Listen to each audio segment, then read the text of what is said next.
You can't have a labor management committee without having the foundation, which is the strong relationships, especially between the chairs. We're all human beings to begin with, and regardless of whether we represent management, we represent labor, we're human beings, and we need to get to know each other. It's more than just personal relationship and whether you personally like the person or not. I think it starts with respect for their position, respect for what their role is.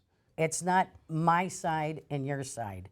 Think about where the other side of the table is coming from. I always say, you know, walk a day in my shoes and you'll understand where I'm coming from and what my obligations are as an officer. And I need to do the same thing. You can't personalize or internalize maybe some of the criticism that you might hear in labor management. We're not afraid to say what we need to say, and we try to remain open-minded and judgment-free as much as possible.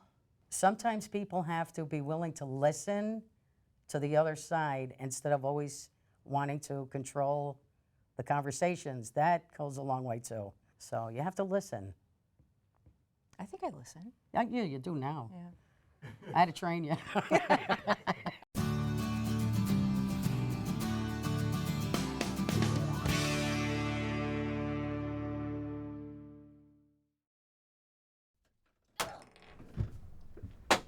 Laura, we've got to talk about this OT issue.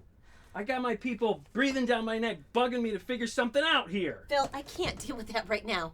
Look, I told you collect your problems with OT, you bring them to the meeting in 2 weeks. I just don't have any time to give it before then. It seems to me you never have time to talk about it. Laura, I've been asking for you to look at this and you keep throwing me off. Phil! Not going to happen! I will talk to you in 2 weeks! Well, that was interesting. Oh, I think it went very well. Have any of you ever had an experience like this one?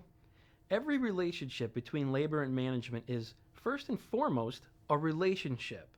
The interaction you just saw was heightened for a dramatic effect, but a lesser version of this conflict could have happened between any two people.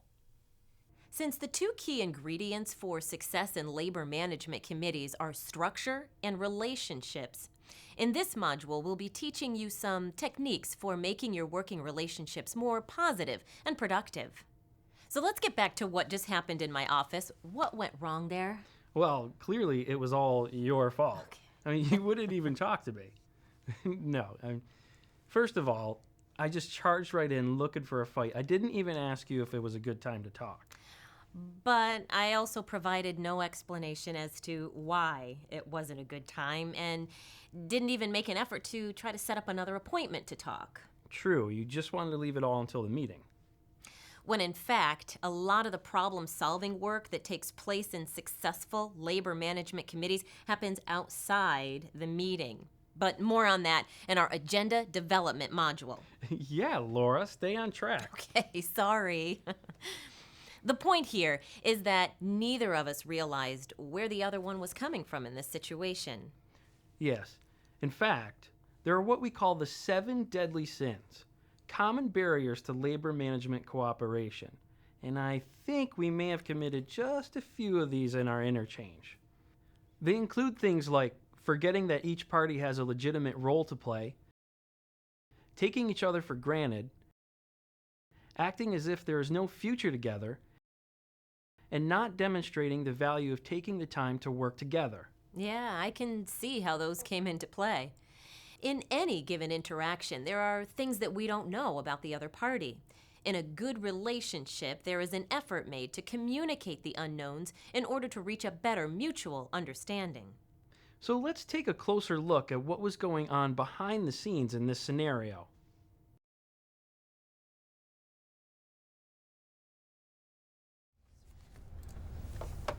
Hello? Hello? Hi, Greg. Hey, Charlie, slow down. No, I get it. I know, and I'm working to get an answer on it. Yes, you're the 5th person to call me about it this week. Yes, that does tell me something. And I'm doing my best to get it addressed. I hear you. that doesn't pay for the groceries. Charlie, will you cut me some slack? There's only so much I could do. No, please don't do that. Okay, I'll go ask her again right now. Hi, Greg. Yes, I've got those numbers for you. Did you get my report? It's that bad?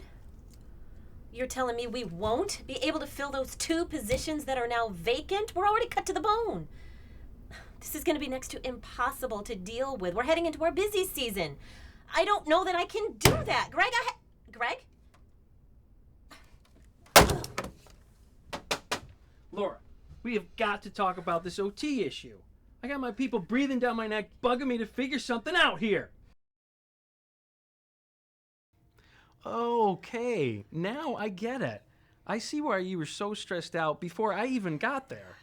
And now I see why it was such a priority for you to get resolution. When we see the context of what each of us was dealing with, it's easier to understand why the conflict took place. Successful labor management relationships are ones where both sides are able to walk in each other's shoes. So, how do you do that? Well, lucky for you, we've compiled a list of tips for overcoming common barriers to labor management cooperation. Let's take a look. The first one is look for common ground and work on those issues first. Tackling the easier stuff and achieving some early wins will give you a sense of accomplishment and collaboration, and will encourage you to keep working. Second, get to know each other and try to view things from the other party's perspective. Recognize that each team has a legitimate role to play. The better you understand the concerns of the other side, the easier it will be to brainstorm solutions that will work for everyone. Ever slipped up and then wish that people would just forget about it instead of harping on it? Expect that there will be some backsliding and mistakes. Cut each other some slack. If there is a difficult history, it may be necessary to start small and take one issue at a time until you build trust. Be willing to examine your own actions for fairness and emotional maturity. Have any really good friends who always tell you the truth? Run your opinions by them and see if they think you're being reasonable. Also, recognize the external pressures that come to bear on the other team or individual. Just like in the scenario you saw us perform, there are a lot of stresses coming at all of us. Try to think about what the other person might be facing and be willing to help out when you can. Try not to assume that the other party's intentions are derived from your own fears. Instead, listen and be willing to learn. Don't get caught up keeping score. Remember, the solutions to issues may not always have exactly equal results for both parties, but may still be beneficial to both. Another tip: it doesn't benefit anyone to save up all of your disputes for the meeting and try to catch the other side off guard. Try to get input from each other and give a heads up on important issues so that each party can come prepared with ideas for solutions. Ever hear the saying, choose your battles? Sometimes you have to let the little things go so you can focus on the issues with the highest stakes for both parties. Remember, wisdom is the art of knowing what to overlook. Lastly, some sound advice. Trust the methods, even if you can't trust each other. Sometimes disputes get so heated that it's hard to keep your head. Add to that a rocky history and lack of trust, and things can go sour pretty quickly. Try to stay cool, take it one step at a time, and follow the best practices you're learning in this training. They do work when you stick to them. So, using these tips, how could we have interacted more productively in our scenario? Well, for one thing, rather than immediately jumping to a confrontation, I could have taken a step back, realized that you may be dealing with some stresses of your own, and said, right now might not be a good time for her. And I could have communicated that better to let you know why I couldn't address it right away, but still express that it was important to me. So, what do you say we try that again now that we have some techniques under our belt? I'm willing to give it a shot.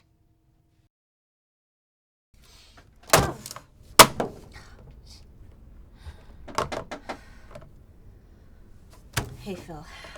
Hey, Lori, you got a minute? Now is not a good time. Really? Is everything okay? Not really. I just got a really difficult phone call from my boss. Yeah, it's not going to be a fun week. So if there's any way that we could do this at the meeting in 2 weeks. Well, I mean, I understand if right now is not ideal, but I'd really like to talk with you before then, come up with some possible solutions before we sit down together. I'm getting a lot of pressure from my people to work out this OT issue, and I'm sure you can appreciate that. I have to take care of them and their families. I do. Trust me, I have the same motivation to be concerned about my people right now. Tell you what, can set up a time to talk on Friday? Yeah, I guess that'll work. At least I can tell my people we have a concrete time to start addressing things. All right. Is 10 o'clock okay? Yeah, sure. Okay. I will come with a fresh head and be in a better position to listen. Thanks for understanding. I know how difficult it is with all these people banging down your door wanting answers. Not a problem. I'll see you tomorrow.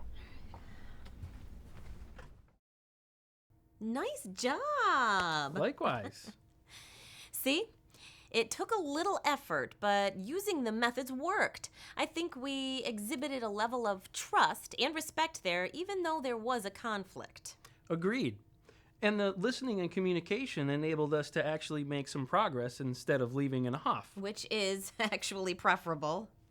You know, this module is entitled Building Intentional Relationships for a reason. Intentional relationships are ones that you consciously put effort into because you want to make them work. Think about the people you're closest with. Even great friendships and family relationships aren't always easy. They need to be nurtured with honesty, trust, teamwork, and good communication. Your work relationships are no different. You don't have to be best friends, but you have to function well enough together to get things done. Since labor management committees primarily exist for the purpose of coming to agreements, it benefits both sides to establish a level of mutual respect. So remember those tips for overcoming barriers to cooperation. Look for common ground and work on those issues first. Start small and take one issue at a time. Be willing to examine your own actions, listen and be willing to learn, and trust the methods. Make a consistent effort to work things out, and you'll be on the road to forming productive relationships that will benefit everyone in the workplace. I think there's a lot in having a relationship with your co-chair in labor management. It is, you have to, first of all, understand each other. You have to have trust for each other. You have to be able to communicate. It's really important to communicate, not just at these meetings, but across the table from each other on a daily basis. I think that to maintain a good relationship over a long period of time involves trust. The three things are trust, communication, and respect. Thank you. See, he finishes my sentences and working for me. together. It's trust. It's understanding each other. All those things have to come together in order to have a real successful labor management committee.